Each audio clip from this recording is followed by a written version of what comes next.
Sylvia, it is wonderful to talk to you. That was my mother's name, so I already feel a close affinity with you. My good friend Keith wanted me to share with you our Jewish history room here at the DeSoto County Museum, where we are exploring our Jewish identity and roots. Mr. Goodman, who was from Memphis, actually lived in DeSoto County for about a quarter century, as did his family. He had a general store. He also had a dairy operation. He was a cousin to Professor Albert Einstein, and he actually corresponded with the professor during the Holocaust to spirit a mutual family member to safety during those terrible years of the Holocaust. It was a local initiative between the Jewish and Christian families here in DeSoto County to explore our Jewish heritage. We have many artifacts here that date back thousands of years, some to the earliest 20th century. The Fink family, the Finks, they developed shock absorbers for buggies, for wagons. And these are artifacts from the Dead Sea caves that date back 2 millennia. So those are quite something. Again, this is the Fink family. Walt Starr, who is the liaison to Congressman Trent Kelly, his grandmother, Mrs. Fink, this is her family, and he was just thrilled to be able to showcase his Jewish heritage. So there's all these paths that really connect us all. And let me get out of the way. As you can see, our beautiful window that we have here, it has really blessed me. It has really excited me to be able to uncover the fact that we had a temple here in our area. As many river cities do, our Jewish history goes back some 150, 160 years. We combine that with our Native American history, our African American history. You're entering now the unknown child part of our exhibit. We've had visitors from all over the world, including Israel, who have come here. This honors the memory of the 1.5 million children who died during the Holocaust. We had 2 DeSoto County soldiers who were 18 and 19 back in 1945 that liberated Auschwitz and the other camps. And they brought that message back that this was a horror that they had seen, and we should never let this happen again. So they began to talk to the school children. And Sylvia, in just a moment, I will show you our school children went out and raised 1.5 million pennies, one for each of the children who lost their lives during the Holocaust. Rick Weinecke created this beautiful sculpture.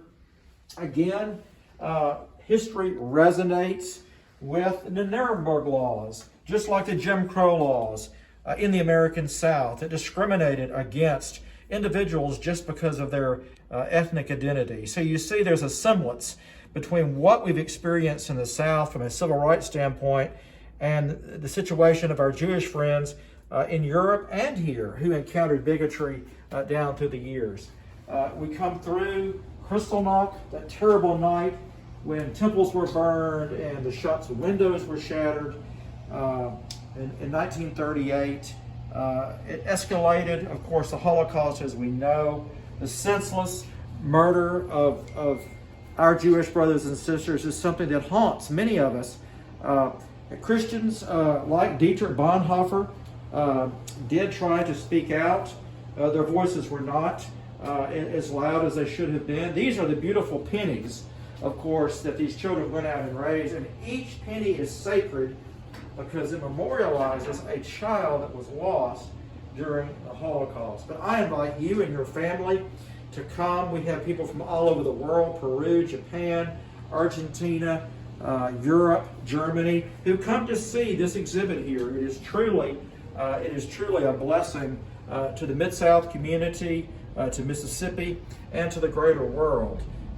We urge you to come by. We'll give you a personal guided tour. My friend Keith, of course, he's got a wonderful heart and presides over the Community Foundation. They truly do believe in causes that matter. And it's been my honor to see what they've done in our community over the years as well. But we do invite you to come and see what we have. I love this saying here. They came first for the communists, and I didn't speak up because I wasn't a communist. Then they came for the Jews, and I didn't speak up because I wasn't a Jew. Then they came for the trade unionists, and I didn't speak up because I wasn't a trade unionist. Then they came for the Catholics, and I didn't speak up because I was a Protestant. Then they came for me, and by that time, no one was left to speak up. And Martin Niemöller was the author of that. So again, it just speaks to our heritage and our history here, which is one of love and sacrifice, tragedy and triumph. And it's something that is deeply important to us. Again, we welcome you with open arms. Please do come and see us. These are the drawings of a larger memorial here in DeSoto County that we would like to build to house this particular exhibit that we have here. Architect Doug Thornton is a local architect. I know that Doug and his group, and again, the most wonderful thing is it is a group of Jews and Christians who have come together, people of faith, to memorialize those who died and promise never ever to let it happen again.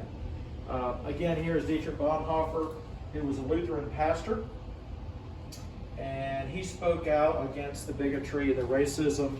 Again, one had only wished that there were others who joined that effort. But we have so much to see, and Keith kind of impromptu wanted me to show you around, and that's fantastic. We stand ready to greet you again with open arms and welcome you. I do love Oxford. I am a Bulldog, but I have family in Oxford, and so I've always loved the city. I'm a Faulkner fan, so Oxford has a dear place in my heart as well. But Sylvia, again, my mother's name was Sylvia, so I do have an affinity just right off the start with you. And so from my heart to yours, I welcome you, and you'll have a wonderful guided tour awaiting you when you visit the DeSoto County Museum.